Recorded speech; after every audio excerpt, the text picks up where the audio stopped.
Hello guys, for today's video, pag-uusapan natin yung virtual pag-ibig savings. Yung isang client ko sa isang developer dito sa South, sa Batangas, mayroong ipinadalang requirements na kailangan niyang i-provide. At isa sa mga requirements na hinihingi sa kanya yung virtual pag-ibig savings.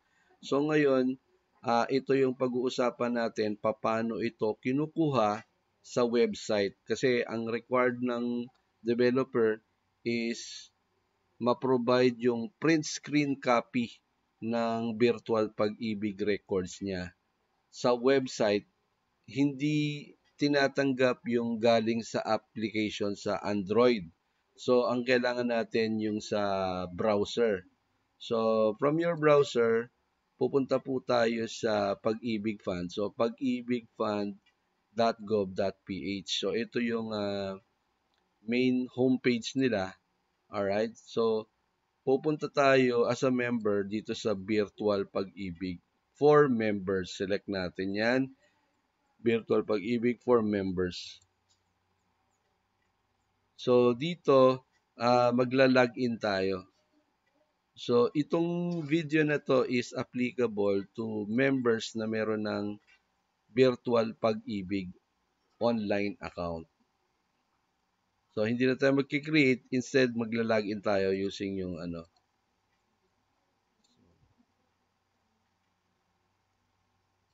login. So, kapag nakapag-login na kayo, ito pipindutin natin. Click here to chat with us. Itong portion na to, ito yung isa sa pinaka-importanting page na gustong makuha ng developer natin. So, yan, i-screenshot natin to. So, ito yung username ko. Alright, tas ito yung details ng aking pag-ibig virtual.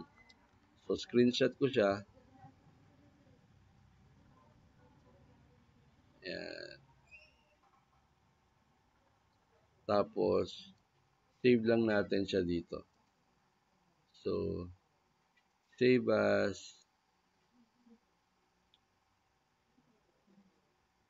virtual pag-ibig. Save. Alright, so na-save na natin yung unang requirement. Tapos, kailangan nyo ng regular savings. So, kailangan makita kasi ng developer na regular po tayong nagbabayad. So, ito yon. For individual, andito yung details ng remittance, employee, kung magkano na yung share, total number. So, ang titingnan dyan, syempre, yung last remittance natin, which is 2024. So, updated naman. So, again, screenshot natin to.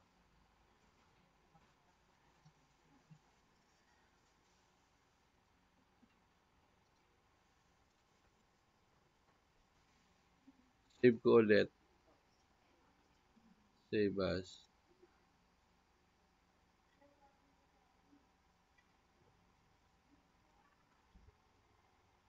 Alright. Tapos, yung isa pang last page na kailangan ng developer natin, yung housing loan.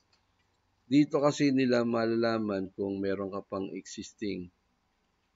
So, account. Ayan. So, for my case, wala akong housing loan record found.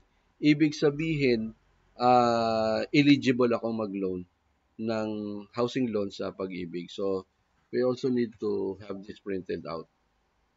Screenshot, tapos save lang natin. Tapos,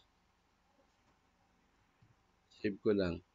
So, ito ang ipapadala natin sa developer kapag naghingi sila ng virtual pag-ibig.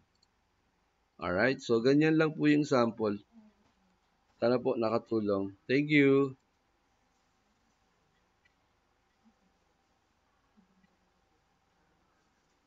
Log out na.